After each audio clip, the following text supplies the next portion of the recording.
अस्सलामुअलैकुम, मैं हूं रोज कासिम में हूं। आप देख रहे हैं फोकस न्यूज। आइए नजर डालते हैं ताज़ा तरीन खबरों पर। आज और डोकरी शहर में हीरोइन सरेआम फरोख्त, गली गली हीरोइन बेची जा रही है। हीरोइन के इस्तेमाल से अक्सर नौजवान बीमारियों में मुब्तला हो गए। पुलिस खामोश तमाशाई बनी हुई है। जहर फरोख्त करने वाले समाज दुश्मन अनासिर के खिलाफ जल्द कार्रवाई करके शहरियों में से बेचैनी खत्म करके नौजवान नस्ल को नशे की आदत से बचाया जाए, वरना सख्त एहतजाज किया जाएगा। डोकरी शहर में कदम कदम पर मंशियात का मरकज बन गया, जहां पर मौत का सामान हीरोइन एक आम चीज की तरह बेची जा रही है। डोकरी पुलिस इंतजामिया, जो कि अपनी जिम्मेदारी से गाफिल होकर गैर कानूनी धंधे की रास्ता रोक करने के बजाय इसको अपनी कमाई का जरिया बनाया हुआ है, और मुंतखब नुमाइंदे और वास्तेदार अथॉरिटियों बाखबर होने के बावजूद समाज दुश्मन अनासिर के आगे बेबस नजर आ रहे हैं।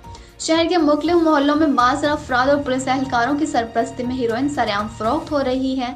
शहर में हीरोइन के आदी नौजवानों की तादाद में तेजी से इजाफा हो रहा है, जिसकी अहम वजह मंशियात का आसानी से दस्तयाब होना है, जो कि एक बड़ा अलमिया है।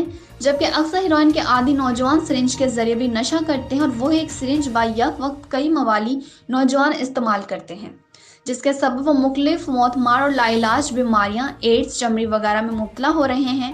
दूसरी जानिब शहर के सियासी समाजी तंजीमों के रहनुमा और रक्सिंदी, अमर संधू, दो देशी, सारिंग संधू, अली रजा मेमन और दूसरों ने बाड़ा और डोकरी शहर हीरोइन के बढ़ते हुए रुझान पर अफसोस का इजहार करते हुए डीआईजी लारकाना, एसएसपी लारकाना और दूसरे बासर अफराद से मुतालबा करते हुए कहा कि डोकरी पुलिस की सरपरस्ती में कदम कदम पर फरोख्त हो रही है।